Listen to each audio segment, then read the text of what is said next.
প্রিয় ভাইরা আমার, নবী করিম সাল্লাল্লাহু আলাইহি ওয়াসাল্লাম যে ইসলামিক রাজনৈতিকের কথা বলছিলাম, রাজনীতির কথা, সমাজনীতির কথা, অর্থনীতির কথা, আল্লাহর রাসূল কাবা শরীফের দেওয়ালে হেলান দিয়ে শুয়ে আছেন। এমন সময় হযরতে খাব্বাব আসলো, আসসালামু আলাইকা ইয়া রাসূলুল্লাহ, ইয়া হাবিবাল্লাহ, আপনি কি আমাদের ব্যাপারে কোনো কথা বলবেন না? কেন খাব্বাব, কি হলো? ইয়া রাসূলুল্লাহ, ইয়া হাবিবাল্লাহ, কাফের বেঈমানেরা আমাদেরকে মারতে মারতে শেষ করে দিল। আপনি যদি আমাদেরকে একটা বার অর্ডার দিতেন, আমরা কাফের বেঈমানেদেরকে সব মাথা শেষ করে দিতাম, দুনিয়া থেকে চিরবিদায় করে দিতাম। আল্লাহর নবী রাগান্বিত হয়ে গেলেন, কাবা শরীফ ছেড়ে উঠে বসলেন। ও খাব্বাব, শোনো, এত তাড়াতাড়ি কেন করছো, এত তাড়াহুড়ো কেন করছো খাব্বাব? তোমার আগে এই দুনিয়ায় যারা এসেছিল, কোরআনের কথা যারা বলেছিল, ইসলামের কথা যারা বলেছিল, নবী রাসূলদের কথা যারা বলেছিল, এবং জান্নাত জাহান্নামের কথা যারা বলেছিল, আল্লাহ আল্লাহর নবীদের কথা যারা বলতো, তাদেরকে ধরা হতো এবং মাটিতে গর্ত করা হতো। ফায়ুহফারু লাহু ফিল আরদি ফায়াজআলা মিসফাইন, তাদেরকে কোমর পর্যন্ত মাটির মধ্যে পুঁতে দেওয়া হতো। তারপরে একটা করাত তাদের মাথায় রেখে জীবিত মানুষটাকে কেটে দু টুকরা করে দেওয়া হতো। মা ইয়াসুদ্দু যালিকা আন দীনি, এত কষ্ট যন্ত্রণা দেওয়ার পরেও তাদেরকে ইসলাম থেকে এক চুল পর্যন্ত সরিয়ে দেওয়া সম্ভব হয়নি। ও খাব্বাব, তুমি তাড়াহুড়ো করো না। ওয়াল্লাহি লা ইউতাম্মান্নাল্লাহু হাযাল আমর, আমি আল্লাহ রাসূল ওয়াদা করছি, কসম করছি আল্লাহর নামে, এমন একটা সময় আসবে ইয়ামেনের সানা থেকে নিয়ে হাজারে মাউত পর্যন্ত ব্যবসায়ীরা যাবে, সুন্দরী রমণীরা যাবে, লা ইয়াখাফু ইল্লাল্লাহ, আল্লাহ রাব্বুল আলামিন ছাড়া তাদের মনের মধ্যে কোনো ভয় থাকবে না। বলেন সুবহানাল্লাহ। এরকম একটা সময় এসেছিল না আসেনি? আজকের দিনেও আছে। প্রুফ নেবেন? যারা আপনারা এখানে আছেন বা মাইকের আওয়াজ শুনছেন বা মিডিয়া হচ্ছে, আপনারা একটা বলুন তো, আমি যে বছর আল্লাহ আমাকে দিয়ে হজ করিয়েছিলেন, গভর্নমেন্ট অডিট অনুযায়ী, হিসাব অনুযায়ী, সেটা বাদ দিয়ে মিডিয়া যেগুলো বলল, মিডল ইস্টের মিডিয়া, সৌদি, দুবাই, কুয়েত, কাতারের ন্যাশনাল ইন্টারন্যাশনাল নিউজ চ্যানেলগুলো যেগুলো বলল, কম বেশি 60 লক্ষ মানুষ 2017 হজ করেছিল। আলহামদুলিল্লাহ বলেন। আল্লাহ যেন সবার হজ কবুল করেন, বলেন আমিন। এই 60 লক্ষ মানুষের মধ্যে অন্তত 20 থেকে 30 লাখ, 50% না হলেও 40% কি 30% মহিলা তো অবশ্যই। তো রসুলের যুগ থেকে নিয়ে আজও পর্যন্ত মিনা, মুজদালিফা, আরাফাতের ময়দানে রাত্রি যাপন করতে হয় না, রাত্রে থাকতে হয় না। সেখান থেকে চলে আসতে হয় 9ই জিলহজের রাত্রে চলে আসলো। আসার পরে মুজদালিফার মাঠে পাশে পাশে, একজনের পাশে আর একজন, খোলা ময়দান, জনে জনে পুলিশ পাহারা নাই, আর্মি নাই, পুলিশ প্রশাসন কেউ নাই। আছে অনেক দূরে দূরে আছে। সংখ্যা অনুপাতে যদি 60 লক্ষ মুসলমান হজ করে, তাহলে 60 লক্ষ নরনারী ওই মুজদালিফার মাঠে তারা আরাম করছে, জিকির আসকার করছে, কোরআন তেলাওয়াত করছে, নামাজ পড়ছে, তেলাওয়াত করছে, জিকির আসকার করছে, নিজেদের মধ্যে আলোচনা মাশওয়ারা তালিম দিচ্ছে, নিজেদের মধ্যে সব জিকির আসকার করছে, তেলাওয়াত করছে, বা কেউ ঘুমিয়ে আছে, শুয়ে আছে, নামাজের টাইমে তারা নামাজ পড়ছে। আজও পর্যন্ত একটা মিডিয়ার নাম বলুন, একটা পত্র পত্রিকার নাম বলুন যারা লিখেছে যে মিনা, মুজদালিফা, আরাফাতের ময়দানে রাত্রি যাপন করতে গিয়ে বা হজ করতে গিয়ে 5 জন মহিলা ধর্ষিতা হয়েছে? নাম বলুন। 5 জন মহিলাকে শ্লীলতাহানি করা হয়েছে। আছে আপনাদের কাছে কোনো তথ্য? আপনারা তো ভালো, মিডিয়ার কাছেও নাই। যারা মুসলমানদেরকে নিয়ে লাড্ডু মনে করে, হাতের মোয়া পুতুল মনে করে, তাদের কাছেও এটা নাই। তার কারণ ওই যে আল্লাহ রসুল বলেছিল, লা ইয়াখাফু ইল্লাল্লাহ, আল্লাহ ছাড়া তাদের মনের মধ্যে কোনো ভয় থাকবে না। বলেন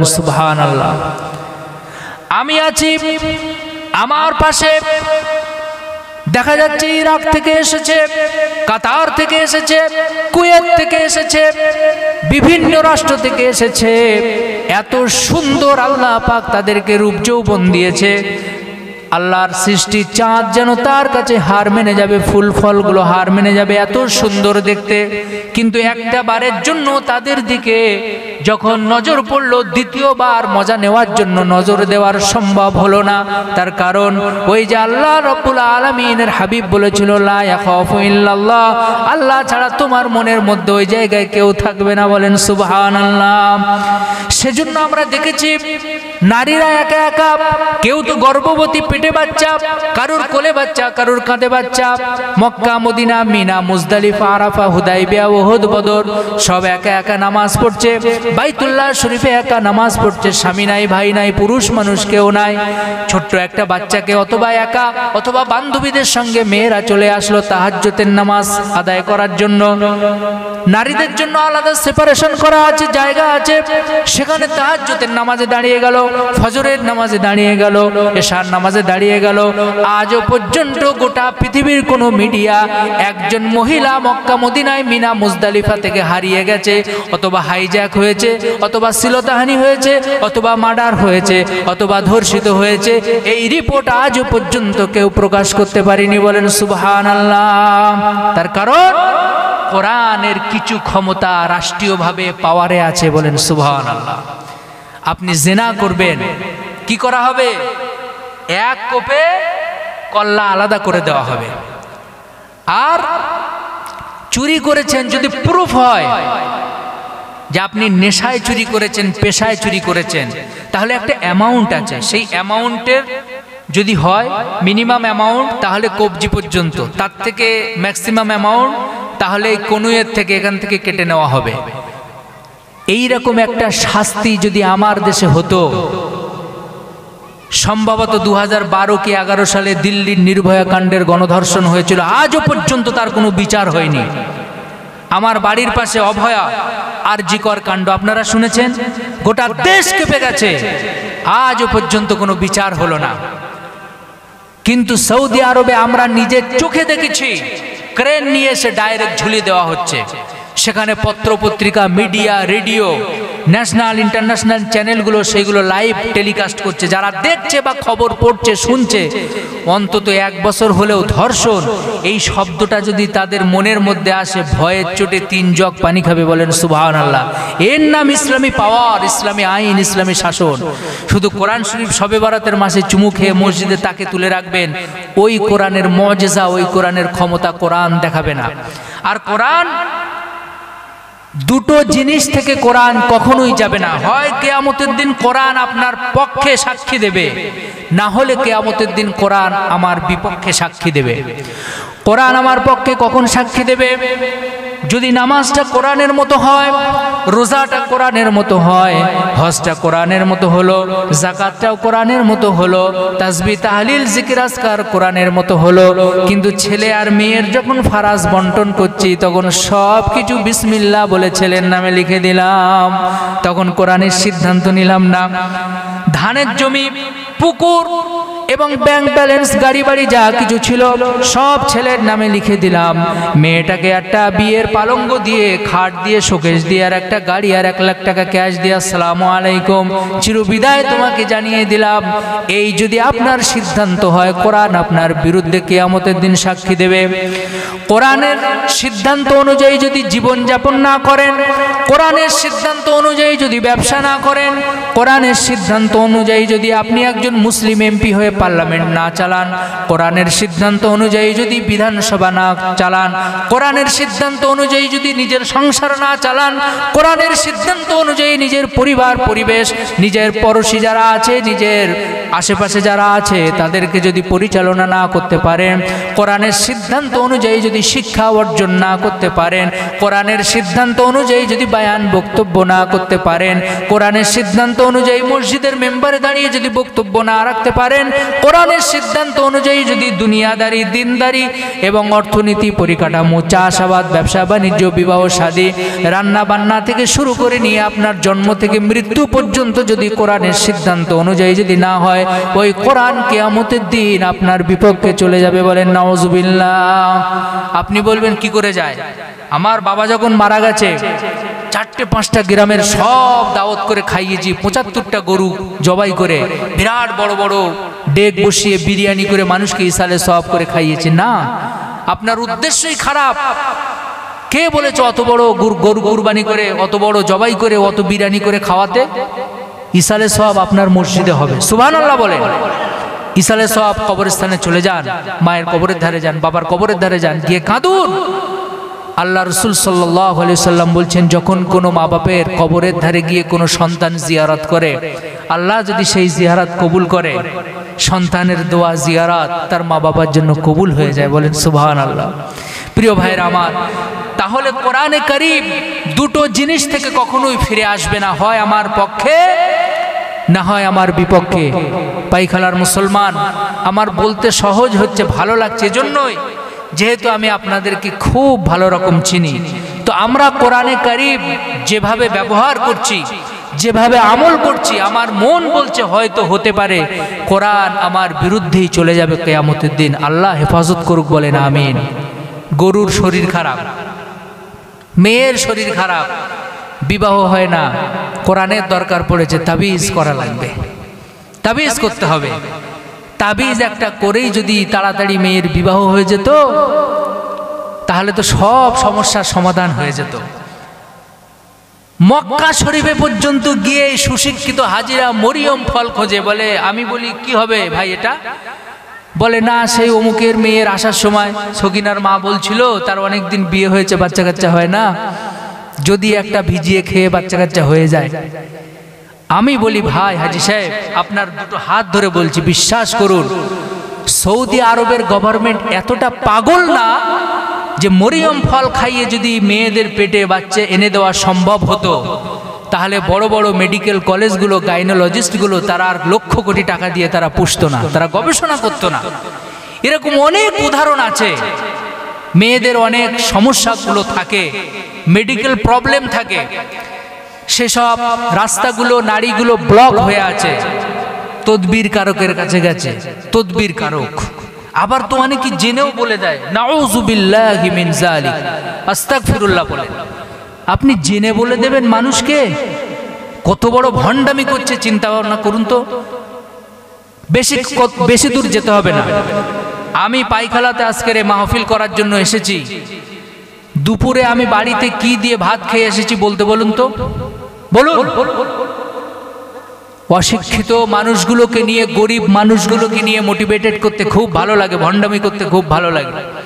মানুষ বোঝে না, এদের চক্করে আর খপ্পরে পড়ে যায়, লাখ লাখ টাকা, হাজার হাজার টাকা তাদের পিছনে ব্যয় করে দেয়, একটাও তাদের ফায়দা হয় না। আল্লাহ তাদের হেফাজত করুক, বলেন আমিন। প্রিয় ভাইরা আমার, কোরআনে কারীম শিফাউল লিন্নাস, শিফাউল লিন্নাস, মানুষের জন্য শেফা। যারা জেন জাতীয় সমস্যার মধ্যে ভুগছেন, খেয়াল করুন, তারা আয়াতুল কুরসি পড়বেন। আয়াতুল কুরসি 3 পারার প্রথম পৃষ্ঠায় আছে, আলেমদের কাছ থেকে জেনে নেবেন যদি কোরআন না পারেন। আর সূরা ফাতিহা পড়বেন। আর লাস্ট দুটো সূরা নাস এবং ফালাক, আল্লাহ তাআলা মানুষের শিফার জন্য মুআউযাতাইন, এই দুটো সূরা স্পেশালি নাজিল করেছে। বলেন সুবহানাল্লাহ। জেন তো জেন, ভূত তো ভূত, ভূত বলে তো কিছু নাই, জিন মানুষের নাম দিয়েছে ভূত। তো যাই হোক, এই জিন, এই আমল যদি আপনি করেন, নামাজের পরে আয়াতুল কুরসি পড়ে মানুষ বুকে ফুঁ দেয়, আয়াতুল কুরসি পড়ে, কিন্তু সে বোঝে না অর্থ।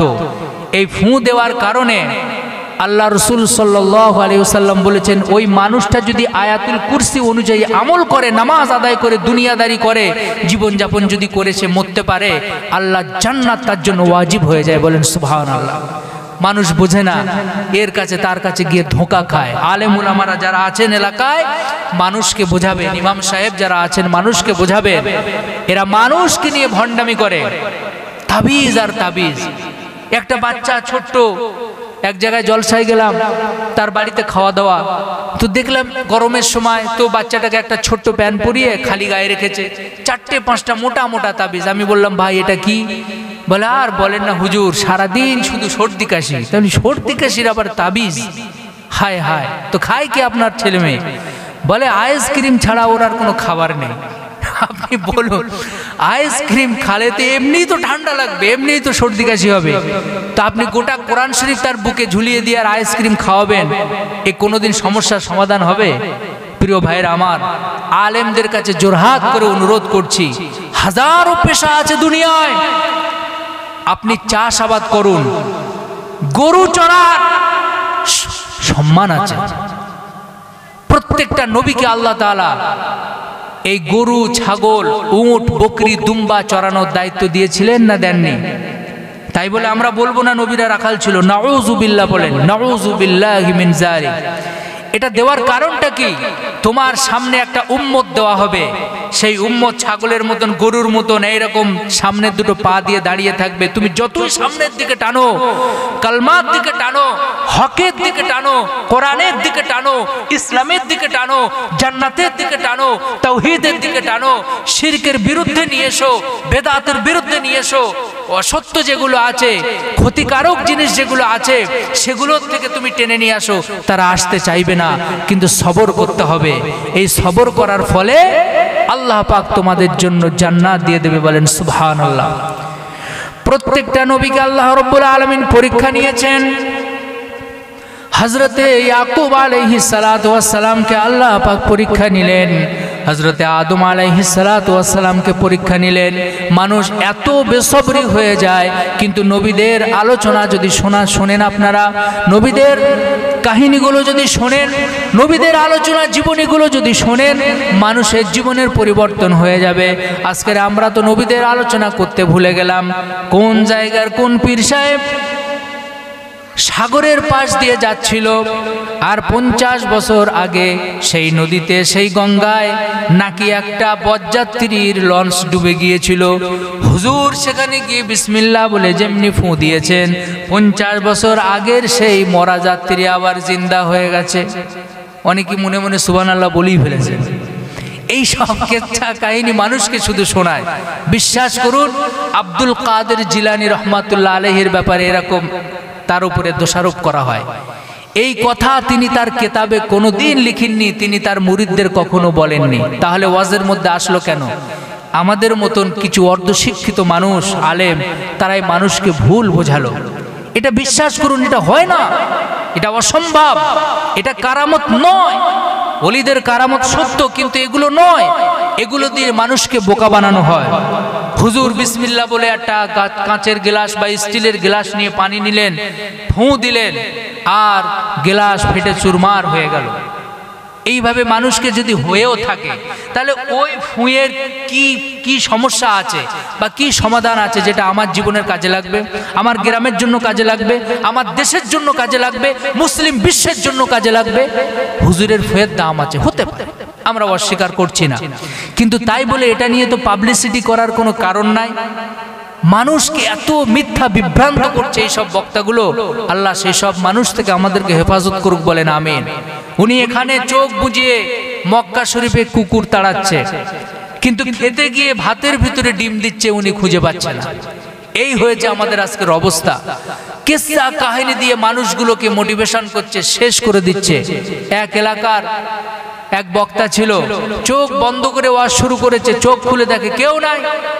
বলছে এই এলাকার লোক বড্ড বেয়াদব, আমাকে ওয়াজের মধ্যে রেখে সব বাড়িতে গিয়ে ঘুমোচ্ছে। বেটা তুমি খুব ভালো। বলে হুজুর আমি ভালো না খারাপ জানি না, আমি তো মাইক ম্যান, আপনি ছাড়েনও না, আমি যেতেও পারি না, এরকম সমস্যায় আপনাদেরকে ফেলবো না। আমার পরেই ভাই আসছেন, এসে গেছেন কাছাকাছি, উনি আসবেন, কোরআন সুন্নাহ অনুযায়ী মাসলা মাসাইলের কথা বলবেন, মানুষের দিমাগ যাতে খোলে। আর আপনাদের দুটো জোড় হাত করে বলে যায়, দুটো জোড় হাত করে আপনারা আমল করুন। গোটা পৃথিবীর মুসলমানদের করুন পরিস্থিতি, বিশ্বাস করুন এরা যে কোথায় গিয়ে ঠেকছে, নিজেদেরকে মুসলিম হিসাবে পরিচয় দিতে আজকের লজ্জা লাগছে। কিন্তু আল্লাহ পাক কোরআনে বলেছিলেন এরাই হচ্ছে খায়রুল উমাম। গোটা দুনিয়ার মধ্যে শ্রেষ্ঠ জাতি সমূহের মধ্যে শ্রেষ্ঠ জাতি হলাম আমরা। কিন্তু আজকের এই অহংকার বলে বুক ফুলিয়ে বুক উঁচু করে কথা বলার মতন আমাদের আর উপায় নাই। তার কারণ খাদ্যে ভেজাল দেয় সব থেকে বেশি এই মুসলমান ব্যবসায়ীরা।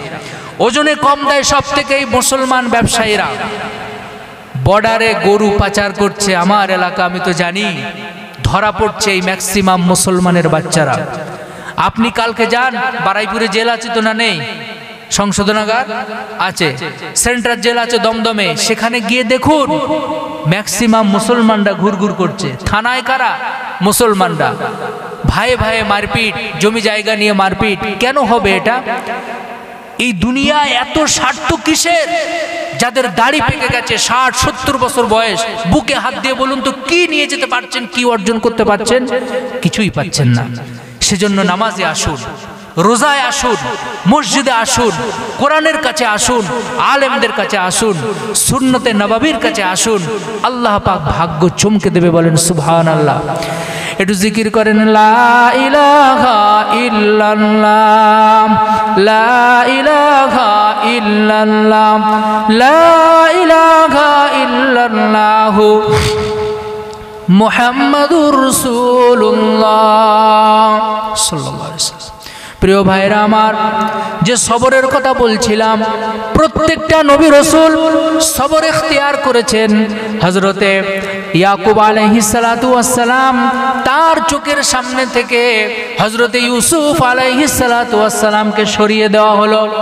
সেই 11 ভাই যারা তাকে ইউসুফ আলাইহিস সালাতু ওয়াস সালামকে, ছোট্ট ইউসুফকে উলঙ্গ করে কুয়ার মধ্যে ফেলে দিল। কিন্তু ওরা জানে না আল্লাহ পাক এই ইউসুফ আলাইহিস সালাতু ওয়াস সালামের এক কুয়ার মুখ থেকে নিয়ে আর একটা কুয়ার মুখ দিয়ে বার করে ওই মিশরের সুলতানে নাসির বানিয়ে দেবে। বলেন সুবহানাল্লাহ। রাষ্ট্রীয় প্রধান বানিয়ে দিয়েছিল। প্রিয় ভাইরা আমার, এরপরে হযরতে ইউনুস আলাইহিস সালাতু ওয়াস সালাম, তিনিও ধৈর্য ধারণ করেছেন। মুসিবত যখন এসে, বিপদ যখন এসে, তিনি ঘাবড়ে যাননি। মাছ তাকে খেয়ে নিল, সেই মাছটাকে আরেকটা মাছ খেয়ে নিল। ইউসুফ আলাইহিস সালাতু ওয়াস সালাম যেমন কুয়ার মধ্যে পড়ে আল্লাহর কাছে দোয়া চেয়েছেন, আয় আল্লাহ তুমি আমাকে হেফাজত করো, সেরকম ইয়াকুব হযরতে ইউনুস আলাইহিস সালাতু ওয়াস সালাম মাছের পেটের মধ্যে চলে গেছেন। পড়ে গিয়ে সেখান থেকে পড়ছেন, লা ইলাহা ইল্লা আনতা সুবহানাকা ইন্নী কুনতু মিনাজ জালিমিন। পাইখালার কোনো মুসলমান, কোনো মানুষ, পৃথিবীর কোনো মানুষ এই বিপদে পড়েছে কোনোদিন? যে তাকে একটা মাছ খেয়ে নিয়েছে, আবার সেই মাছটাকে আর একটা মাছ খেয়েছে, কোনোদিন পড়েছে? বলেন, কোনোদিন পড়েনি। কিন্তু সেখানে বসেও আল্লাহ ছাড়া কারুর কাছে সেজদা দেয়নি, কারুর কাছে চাইনি। ইয়্যাকা না'বুদু, আয় আল্লাহ তোমার কাছেই সহযোগিতা চাই, ওয়া ইয়্যাকা নাস্তাঈন, তোমার ইবাদত করি আর তোমার কাছেই সহযোগিতা কামনা করি। প্রত্যেকটা নবীরা সেটাই করেছে। বলেন সুবহানাল্লাহ। হযরতে আইয়ুব আলাইহিস সালাতু ওয়াস সালাম 18টা বছর ধরে রোগাক্রান্ত, তার মাথা থেকে নিয়ে পা পর্যন্ত শরীরের মধ্যে পোকা হয়ে গেল। এমন সময় তার জিভের মধ্যে পোকা হলো। যখন জিভে তার পোকা হলো, আল্লাহ তাআলার কাছে ফরিয়াদ করলো, দোয়া করলো, আয় আল্লাহ এখন তোমার মতন আল্লাহ নামের জিকির আমি করব কি দিয়ে? যদি আমার জিহ্বায় পোকা হয়ে যায়, জিভে যদি গালে পোকা হয়, আল্লাহ রব্বুল আলামিন রোগ মুক্ত করে দিলেন, শেফা করে দিলেন। বিবি বাল বাচ্চারা আইয়ুব আলাইহিস সালাতু ওয়াস সালামকে তার সেই গ্রাম থেকে নিয়ে, বাড়ি থেকে নিয়ে অনেক দূরে রেখে আসলো। বলল রোগাক্রান্ত হয়েছে, ঘরের মধ্যে রেখো না। তিনি অধৈর্য হননি, ধৈর্য হারাননি। আল্লাহ তাআলার কাছে দোয়া চেয়েছেন, সবর ইখতিয়ার করেছেন। হযরতে সুলাইমান আলাইহিস সালাতু ওয়াস সালামের উপরেও এই বিপদ নেমে এসেছে। হযরতে মূসা আলাইহিস সালাতু ওয়াস সালাম 3 দিক থেকে সাঁড়াশি আক্রমণ তার উপরে করেছে। ফেরাউন সেই সময় নীল নদের সামনে চলে গেলেন, আর সামনে একটা তার লাঠি ফেলে দিয়ে ওপারে চলে গেলেন। যখন ফেরাউন তাকে ধরল নীল নদ পার হওয়ার আগে, তখন ফেরাউন তাকে বলল, তুমি এক আল্লাহর জিকির করতে পারবে না, তাওহীদের প্রকাশ তুমি করতে পারবে না, প্রচার প্রসার তুমি করতে পারবে না, মাবুদ বলতে, মালিক বলতে, খালিক বলতে আমি শুধুমাত্র, তুমি আমি ছাড়া কাকে ইলাহ বলে মানতে পারবে না। ওই সময় হযরত মূসা আলাইহিস সালাতু ওয়াস সালাম বলেছিলেন, আমি হলাম জামানার পয়গম্বর, সুতরাং আমার উপরে ওহী এসেছে, আর আমি হলাম লা ইলাহা ইল্লাল্লাহ আনাল্লাহু মূসা কালিমুল্লাহ, আমি হলাম মূসা কালিমুল্লাহ। নমরুদ ফিরআউন তখন বলছে আনা রাব্বুকুমুল আলা, আমি তো আল্লাহ, আমি ছাড়া তুমি আবার কোত্থেকে আল্লাহ নিয়ে আসলে? আমি তো আল্লাহ, আমি সৃষ্টিকর্তা, আমি সব কিছু ক্ষমতার মালিক, সুতরাং আমার সামনে তোমাকে ঝুঁকতে হবে। শুরু হয়ে গেল নিপীড়ন, নির্যাতন, অত্যাচার। আচ্ছা আপনারাই বলুন, মুসা আলাইহিস সালাতু ওয়াস সালাম তার কি চরিত্র খারাপ ছিল? কথা বলুন, খারাপ ছিল না। সমস্ত নবীরা মাসুম, সমস্ত নবীরা পুত এবং পবিত্র, সম্মানের আধার, সর্বোচ্চ সম্মান দুনিয়ার জমিনে। এই দুনিয়ার শ্রেষ্ঠ সন্তানেরা হচ্ছে আল্লাহর নবীরা। বলেন সুবহানাল্লাহ। একটাই অপরাধ কি? আমি ফিরআউন, আমি নমরুদ, আমি সাদ্দাদ, আমি হামান, আমি কামান, আমি অমুক, আমি আবু জেহেল, আমি আবু লাহাব, আমি লাত, মানাত, উজ্জা। সেই সময় ঠাকুরগুলোর, সেই সময় মূর্তিগুলোর যে নাম ছিল, সেই নাম এই আরবিগুলো। তার উপরে তারা ঈমান নিয়ে আসতো, ভালো মন্দর মালিক তাদেরকে মনে করা হতো। কিন্তু নবীদেরকে আল্লাহ তাওহীদের দাওয়াত দিয়েছিলেন, লা ইলাহা ইল্লাল্লাহ, মূসা কালিমুল্লাহ, ইব্রাহিম খলিলুল্লাহ, ইসমাইল জবিহুল্লাহ, আদম শফিউল্লাহ, ইব্রাহিম খলিলুল্লাহ আর মুহাম্মাদুর রাসূলুল্লাহ সাল্লাল্লাহু আলাইহি ওয়াসাল্লাম। Complete good life of Islam কোরআন দিয়ে, রসুল দিয়ে কমপ্লিট করে দেওয়া হলো। তো মূসা আলাইহিস সালাতু ওয়াস সালামকে বলছে, তুমি যদি আমার কথা না মানো তাহলে তোমার সামনে সব সাপ ছেড়ে দেওয়া হবে। তাই দিল, সাপ দিয়ে মূসা আলাইহিস সালাতু ওয়াস সালামকে আক্রমণ করার চেষ্টা করলো। এখন সাপ দেখে আলেম হোক আর নবী হোক আর যত বড় হুজুরি হোক, ভয় তো পাবেই, স্বাভাবিক।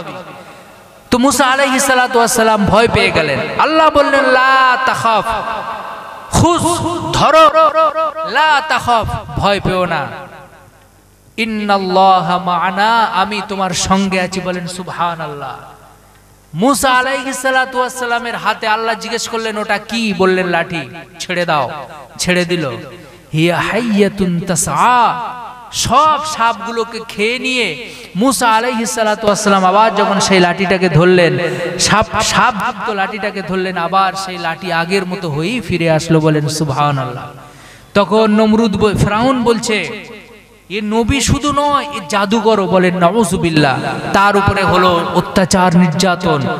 তো মূসা আলাইহিস সালাতু ওয়াস সালামকে তিন দিক থেকে ঘিরে ফেললো। সামনে নীল নদ, দরিয়া, যাওয়ার আর কোনো লাইন নাই। যদি পানিতে লাফ মারে, কুমিরও বিসমিল্লাহ বলার সুযোগ দেবে না। এরকম একটা পরিস্থিতি আমাদের জীবনে কারুর হয়নি। আর আল্লাহ যেন এই ইমানের পরীক্ষা আমাদেরকে না নেন। বলেন আমিন। তার কারণ আমাদের ইমান সাহাবীদের ইমানদের মতো নয়, আমাদের ইমান নবী রাসূলদের ইমানের মতো নয়, আমাদের ইমান মুজাদ্দিদে জামানদের ইমানের মতো নয়, আমাদের ইমান আউলিয়ায়ে কেরামের ইমানদের মতো নয়, আমাদের ইমান আল্লাহর মাহবুব বান্দা বান্দীদের মতো নয়। কচু পাতায় টলমল করা ইমান। কেউ যদি একটা বিরাট নোট নিয়ে এসে আমাকে বলে, তো অটোমেটিকলি আমি হয়তো গলে যেতে পারি। আল্লাহ হেফাজত করুক। বলেন আমিন। সামনে দরিয়া, সাথী সঙ্গীরা ভয় পেয়ে গেল। মূসা আলাইহিস সালাতু ওয়াস সালাম বললেন, ভয় পেও না, সবর করো, নিশ্চয় আল্লাহ রব্বুল আলামিন আমাদেরকে পথ বার করে দেবেন। আল্লাহ পাক বললেন, মূসা তোমার হাতে ওটা কি? বললেন লাঠি। ফেলে দাও দরিয়ার মধ্যে।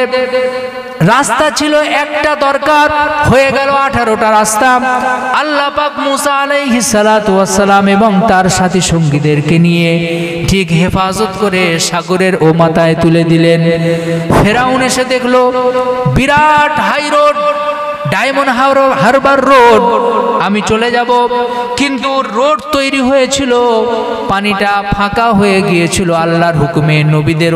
নবীদের জন্য, নবীদের ওসিলায় কোনো কাফের বেঈমান ওতে প্রবেশ করতে পারবে না। যখনই সেখানে নামলো এই কাফের বেঈমানেরা, আল্লাহ পাক বললেন কুন ফায়াকুন, আগের মতো হয়ে যাও। পানি সাগর যেমন ছিল আগের মতন তেমন হয়ে গেল। সেই সময় ফেরাউন ওই মাছের মতন একবার ডুবছে আর উঠছে, আর আল্লাহ তাআলার কাছে বলছে, আল্লাহ তুমি আমাকে ক্ষমা করে দাও। আল্লাহ কত বড় রহমান দেখুন, সারাটা জীবন ধরে নবীকে অত্যাচার নির্যাতন করেছে, নবীর সাথী সঙ্গীদের উপরে অত্যাচার নির্যাতন করেছে, কিন্তু শেষ সময়েও আল্লাহ রব্বুল আলামিন বললেন, তোকে তো আমি মাফ করব, কিন্তু একটা জিনিস, মাফ করব মানে তোকে আমি জীবনের সমস্ত গুনাহ মাফ করে ঈমান তোকে আমি দেব না। তার কারণ আমি যদি তোকে মাফ করে দিই তাহলে আমি আহকামুল হাকিমিন হতে পারবো না, আমি কিয়ামতের দিন অবশ্যই তোর বিচার করব।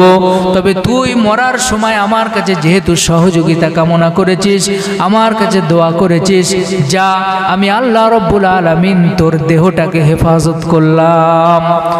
সুবহানাল্লাহ নয়, কিয়ামত পর্যন্ত যত বান্দা বান্দি আসবে তোর এই লাশ থেকে মিশরের মমিতে, মিশরের জাদুঘরে মমি করে রাখা হয়েছে, যারা নব্য ফেরাউন হবে ক্ষমতার লোভে তোকে দেখবে আর তারা হেদায়েত পেয়ে যাবে আর পড়বে লা ইলাহা ইল্লাল্লাহু মুহাম্মাদুর রাসূলুল্লাহ।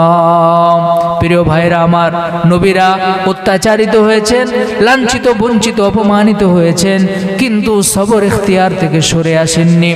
সর্বশেষ আমাদের রাসূলকে এত নির্যাতন করল, এত অপমান অপদস্থ করল, হুজুর তখন বাইরে বেরিয়েছেন, আর বাড়িতে এসে কাফের বেঈমানেরা সবাই, তার চাচা তখন বেঁচে ছিলেন, চাচাকে বললেন, আবু তালেব, আবু লাহাব, উতবা, সাইবা সবাই এসে হুজুরের চাচাকে বললেন, তোমার ভাইপো মুহাম্মদ কি লা ইলাহার দাওয়াত দিচ্ছে, এটাকে বন্ধ করে দিতে বলো।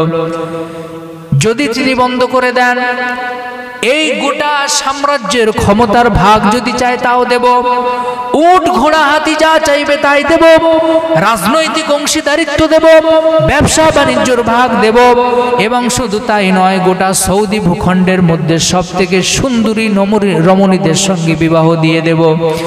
হুজুর বাড়িতে আসলেন, আসার পরে চাচার সমস্ত ঘটনা তিনি খুলে বললেন। ওই সময় নবীজি বললেন, চাচা আপনি শোনেন, ওরা যেটা দিতে পারে সেটা তো ভালো কথা, ওরা যদি আকাশের ওই চাঁদটাকে নিয়ে এসে আমার ডান হাতে দিয়ে দেয়, আর বাম হাতে যদি আল্লাহর সূর্যটা এনে আমার হাতে দিয়ে দেয়, তবু আমি লা ইলাহার দাওয়াত থেকে, তাওহীদের দাওয়াত থেকে এক চুল পর্যন্ত পিছিয়ে আসবো না। বলেন সুবহানাল্লাহ। প্রিয় ভাইরা আমার, নবীজি মসজিদের নববী শরীফে নামাজ আদায় করছেন, দ্বীনের দাওয়াত থেকে পিছিয়ে না আসার কারণে উটের গরুর পচা নাড়ি বুড়িগুলো নিয়ে তার উপরে চাপিয়ে দেওয়া হলো। তারপরেও নারাজ হলেন না। যেসব হাজিরা তায়েফের ময়দানে যায়, দেখেন মক্কা শরীফ থেকে নিয়ে তায়েফ অনেক দূরে, সেখানে গেলেন, হুজুর হেঁটে হেঁটে গেলেন, যাওয়ার পরে ইসলামের দাওয়াত দেওয়ার জন্য গেলেন, সেই দাওয়াত তো তারা গ্রহণ করলো না, আরও বাচ্চাগুলোকে পিছনে লেলিয়ে দিল যে মার, মক্কা থেকে একজন পাগল এসে, নাম তার মুহাম্মদ সাল্লাল্লাহু আলাইহি ওয়াসাল্লাম, তাকে মারধর কর। বাচ্চারা জানে না, পাগল মনে করে পাথর ছুঁড়ল, আর হুজুরের দান্দান মোবারক শহীদ হলো, মাথা ফেটে গেল, রক্ত ঝরে ঝরে জুতোর কাছে এসে জমাট বেঁধে গেল। তাফসীরের মধ্যে এসে ওই জুতো থেকে যদি রক্তগুলো জমিনে পড়তো, আল্লাহ রাব্বুল আলামিন কিয়ামত করে দিতেন। প্রিয় ভাইরা আমার, ওই সময় আত্তাস নামক একজন খেজুরের বাগান এবং আঙ্গুর ফলের বাগান সেই সময় ছিল। এখনো যারা মক্কা মদিনায় হজের জন্য যান, সেই আঙ্গুর ফলের বাগানেও তারা এখনো দেখতে যান। বলেন সুবহানাল্লাহ। সে আঙ্গুর ফলের বাগান এখনো আছে। সেইখানে রসুল গিয়ে বললেন, ভাই আমাকে এক গ্লাস শরবত দাও, আঙ্গুর ফলের শরবত দাও। 3 দিনের না খাওয়া মক্কা শরীফ থেকে এখানে এসছি। তখন হুজুর বললেন, ভাই তোমার নাম তো আত্তাস। বললেন, ইয়া রাসূলুল্লাহ, হ্যাঁ আমার নাম আত্তাস, আপনি কি করে জানেন? বলছে, তোমার বাড়ি তো ইউনুস আলাইহিস সালাতু ওয়াস সালামের গ্রামে। বলছে, হ্যাঁ আমার বাড়ি তো ইউনুস আলাইহিস সালামের গ্রামে। বলছেন, আপনি কি করে জানেন হুজুর? বলছেন, একজন নবীর খবর আর একজন নবীর কাছে থাকে। সুবহানাল্লাহ পড়েন। 3 দিনের না খাওয়া আল্লাহ, মানুষরা এখন হাজি সাহেবরা এসি বাসের মধ্যে করে যায়, গাড়িতে যায়, তাও কত কষ্ট, পাহাড়িয়া অঞ্চল। আর হুজুর মক্কা শরীফ থেকে ইসলামের জন্য, পায়খানাবাসী আমাদের জন্য, বাংলাবাসীর জন্য, মুসলমানদের জন্য, এই দুনিয়াবাসীর জন্য তিনি এত কষ্ট করে তাওহীদের বাণী মক্কা থেকে নিয়ে সেই তায়েফ পর্যন্ত গিয়েছিলেন। প্রথম এক জায়গায় হুজুরকে পিছন থেকে ধাক্কা মেরে ফেলে দেওয়া হয়, সরকারিভাবে সেই সব জায়গাগুলো ঘেরা আছে, সেখানে কিছু রক্ত পড়লো। আবার হুজুর হুঁশ ফিরে আসলো বেহুশ থেকে, আবার কিছু দূর গিয়ে আবার তাকে পিছন থেকে ধাক্কা মারলো, আবার সেখানে কিছু রক্ত ঝরলো, আবার হুজুরকে উঠিয়ে আবার সামনের দিকে তাড়িয়ে নিয়ে গেল, আবার শেষ জায়গায় যেখানে বেহুশ হয়ে গেল, অনেকক্ষণ হুঁশ আসলো না, সেই সব জায়গাগুলো ঘেরা আছে। সেই সব জায়গায় যদি কোনোদিন যান, আল্লাহ যদি নিয়ে যায়, প্রাণ খুলে দোয়া চাইবেন, আমাদের জন্য কি কষ্ট না করেছেন নবীজি। আর সেই ইসলামকে আমরা হাতের কাছে পেয়ে, কোরআনকে হাতের কাছে পেয়ে বেমালুম ভুলে যাচ্ছি, নামাজ পড়ি না, রোজা রাখি না, ইসলামের কোনো আদর্শ নাই, রসুল নবীদের কোনো আদর্শ নাই, মহাব্বত নাই আমাদের মধ্যে। প্রিয় ভাইরা আমার, এরপরে হুজুর আত্তাসের হাত থেকে এক গ্লাস শরবত পান করে বসে আছেন। এমন সময় জিবরাইল আলাইহিস সালাতু ওয়াস সালাম আসলেন। আসসালামু আলাইকা ইয়া রাসূলুল্লাহ, ইয়া হাবিবাল্লাহ, আপনি আমাকে অনুমতি দিন, আপনার উপরে যারা নির্যাতন জুলুম করেছে, অত্যাচার করেছে, আয় আল্লাহর হাবিব, আপনি শুধু একটা বার আমার কাছে বলুন, আমি ওই তায়েফ গোষ্ঠীটাকে দুই ধারের দুই পাহাড় নিয়ে এসে ওদের উপরে চাপিয়ে তায়েফের গোষ্ঠী আমি শেষ করে দেব। আল্লাহর নবী বললেন, না, আমার কথা অনুযায়ী তুমি যদি এই কাজটা করো, একজন মানুষ যদি তায়েফে বেঁচে না থাকে, তাহলে আমি কার কানে পৌঁছাবো? লা ইলাহা ইল্লাল্লাহু মুহাম্মাদুর রাসূলুল্লাহ সাল্লাল্লাহু আলাইহি ওয়াসাল্লাম, কার কানে পৌঁছাবো? আজকের ওই জায়গায়, ওই প্রেক্ষাপটে আমাকে নিয়ে, আমাদের মতন যদি হুজুর হতেন, আলেম ওলামা হতেন, তাহলে কি বলতাম? বেটা জিবরাইল, কখন থেকে আমাকে মারছা, তুমি এখন দেখতে পেয়েছো, এখন এসছো, কেন একটু আগে আসতে পারলেন না? কি ধুমকি, কি না সবরি।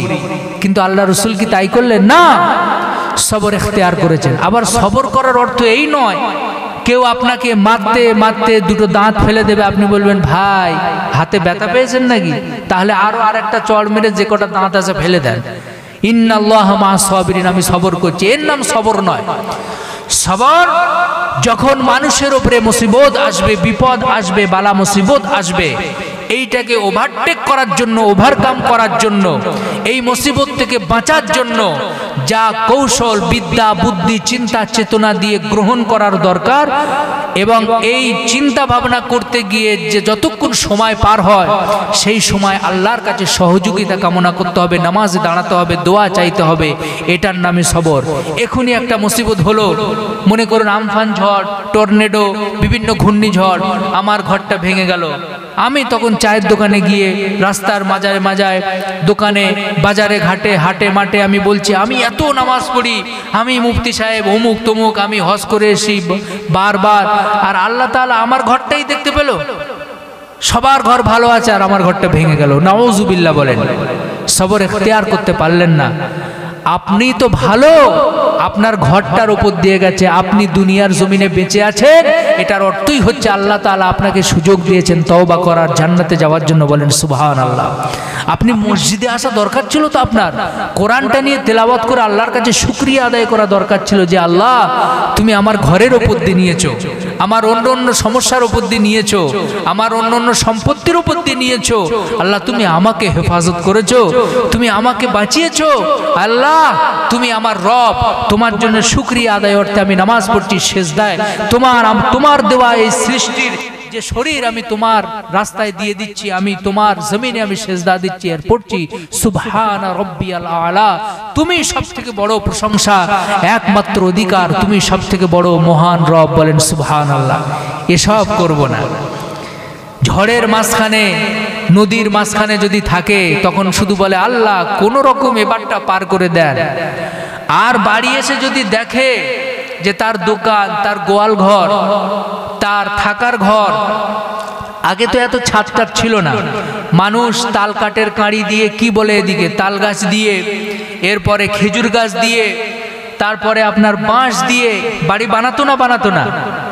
চায়ের দোকানে গিয়ে সকালবেলা গল্প করে, আমার আব্বা কি বুদ্ধিমান ছিল, বাঁশের বদলে ভাগ্যিস তাল গাছের কাঁড়িটা দিয়েছিল বলে, যে ঝড় হয়েছিল থাকার কথা নয়। প্রিয় ভাইরা আমার, তোমার বাবার তাল গাছের কাঁড়ি তো অনেক ভালো কথা, কাঠামো তো অনেক ভালো কথা। আল্লাহ পাক যদি চান সল্টলেকের মতন 30 তালা, 20 তালা, 25 তালা, 50 তালা 1 সেকেন্ডে ভূমিকম্পে মাটির নিচে বিলীন করে দিতে পারে। বলেন সুবহানাল্লাহ। ফাআলুল লিমা ইউরিদ ইন্নাল্লাহা আলা কুল্লি শাইইন কাদির। সমস্ত ক্ষমতার একচ্ছত্র মালিক। প্রিয় ভাইরা আমার, শুকরিয়া করুন আল্লাহর, সেজদা করুন আল্লাহর। সারা রাত জলসা দেওয়ার কোনো মানে নাই। একটা আলেম নিয়ে আসুন যাকে আপনারা ভালোবাসেন, কোরআন সুন্নাহ যার কাছ থেকে শুনতে চান, অর্ধরাত করুন, ফজরের নামাজে উঠুন। আল্লাহ পাক সারা রাতে যদি কোনো গুনাহ হয়ে থাকে ফজরের নামাজের জামাতের উসিলায় মাফ করে দেবে। বলেন সুবহানাল্লাহ। সারা দিন যেখানে আছেন ব্যবসা বাণিজ্যের জন্য ওখানেই নামাজ পড়ুন মসজিদে। মসজিদ নাই, 5 জন মুসলমান আছেন মাঠের মাঝখানে শুকনো জায়গায় উজু করে দাঁড়িয়ে যান, আল্লাহ জামাত হিসাবে কবুল করে নেবে। বলেন সুবহানাল্লাহ। পাক পবিত্র থাকলে মুসলমানদের সব জায়গায় মসজিদ, আলহামদুলিল্লাহ। প্রিয় ভাইরা আমার, তাহলে শুকরিয়া আদায় করুন। নবী করিম সাল্লাল্লাহু আলাইহি ওয়াসাল্লাম বললেন, জিবরাইল এই বদদুয়া আমি করব না, আমি যদি করি তাহলে গোটা দুনিয়া আল্লাহ তাআলা তো ধ্বংস করে দেবেন, কিন্তু আমি কোথায় পৌঁছাবো? লা ইলাহা ইল্লাল্লাহু মুহাম্মাদুর রাসূলুল্লাহ। প্রিয় ভাইরা আমার, আল্লাহ রাব্বুল আলামিনের হাবিবকে মক্কা শরীফ থেকে মদিনা শরীফে নিয়ে নিলেন। ইসলামী বিজয়, খলিফা, খিলাফত তাকে দান করে দিলেন। ইসলাম ক্ষমতায় এসে গেছে। বলেন আলহামদুলিল্লাহ। সঙ্গে 10,000 সাহাবী নিয়ে আল্লাহর নবী মদিনা শরীফ থেকে মক্কা শরীফে আসছেন। মক্কা শরীফের ভিতরে 360টা দেবদেবী ছিল। যেহেতু আল্লাহর ঘর, আল্লাহর ঘরের মধ্যে কোনো ঠাকুর থাকতে পারে না, দেবদেবী থাকতে পারে না, সেইটা পরিষ্কার পরিচ্ছন্ন করার জন্য তিনি আসছিলেন। যখন আসছেন চারিদিকে খবর হয়ে গেল আব্দুল্লাহ এতিম পুত্র ক্ষমতা পেয়েছে, ইসলামী শাসনতন্ত্র, ইসলামী ক্ষমতায় চলে গেছে, তিনি প্রধানমন্ত্রী হয়েছেন, রাষ্ট্রপতি হয়েছেন। সুতরাং কাফের বেঈমান যাকে যা পাবে সব কেটে কুটে শেষ করে দেবে। বলেন নাউজুবিল্লাহ। এটা ইসলাম চায় না, আল্লাহ রসুলও কখনো করেননি, সাহাবায়ে কেরামও কখনো করেননি। এমন সময় একটা বুড়ি এই সুসংবাদ পেয়ে, এই খবর পেয়ে তিনি একবার এদিকে একবার ওদিকে ছোটাছুটি শুরু করলেন। তার কাছে একটা ছোট্ট ব্যাগ আছে। বুড়ি মানুষ, বয়স্ক মানুষ, স্পিডে যেতে পারে না, তাড়াতাড়ি যেতে পারে না। এমন সময় ওই নবী করিম সাল্লাল্লাহু আলাইহি ওয়াসাল্লাম, নবী করিম সাল্লাল্লাহু আলাইহি ওয়াসাল্লাম বুড়িমার কাছে আসলেন। বুড়িমার পেরেশানি দেখে বললেন, বুড়িমা আপনি কোথায় যাবেন? বুড়িমা বলল, আমি তো অনেক দূরে যেতে চাই। জায়গার নাম বললেন। নবীজি এক হাতে ব্যাগ নিয়ে আর এক হাতে বুড়িমার হাত ধরে সেই জায়গায় পৌঁছে দিয়ে আসলেন। এমন সময় বিদায় নেবেন, নবীজিকে দেখে বুড়িমা বলছেন, বাবা কিছু পারিশ্রমিক তুমি নিয়ে যাও, এত কষ্ট করে এত দূর আসলে। হুজুর বলছেন, আমি কোনো পারিশ্রমিক নেব না, আপনি আমার জন্য দোয়া করুন। আপনি যার ভয়ে আল্লাহর ঘর ছেড়ে এত দূর চলে আসলেন, আমি সেই আব্দুল্লাহর এতিম পুত্র নবী মুহাম্মাদুর রাসূলুল্লাহ সাল্লাল্লাহু আলাইহি ওয়াসাল্লাম। বুড়িমা ওই সময় বললেন, বাবা